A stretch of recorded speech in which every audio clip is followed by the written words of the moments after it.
મંત્રી પ્રફુલ્લ પાનસેરિયાનું નિવેદન સામે આવી રહ્યું છે। એન્ટી રેગિંગ કમિટીની બેઠક રાત્રે 2 વાગ્યા સુધી ચાલી। દોષિત વિદ્યાર્થીઓને હોસ્ટેલ તાત્કાલિક ખાલી કરવા આદેશ કરાયો છે। એક વિદ્યાર્થીને 2 વર્ષ માટે કોલેજમાંથી બરતરફ કરાયો। 3 વિદ્યાર્થીઓને 1 વર્ષ માટે કોલેજમાંથી બરતરફ કરવામાં આવ્યા। 2 વિદ્યાર્થીઓને 6 મહિના માટે સસ્પેન્ડ કરવામાં આવ્યા।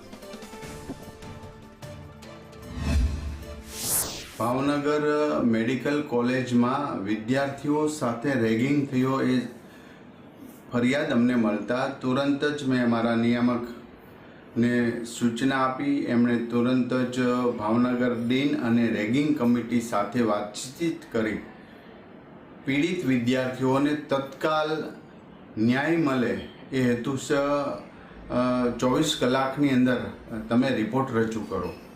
રેગિંગ કમિટી અને ડીન દ્વારા ભાવનગર કાલે 5 વાગ્યાથી આજે રાતના 2 વાગ્યા સુધી તમામ દસ્તાવેજી પુરાવા ચકાસણી કરતા ખરેખર ત્યાં વિદ્યાર્થીઓ ઉપર રેગિંગ જેવું અસામાજિક પ્રવૃત્તિનું કૃત્ય થયું હતું એ જે ફલિત થાય છે, સાબિત થાય છે।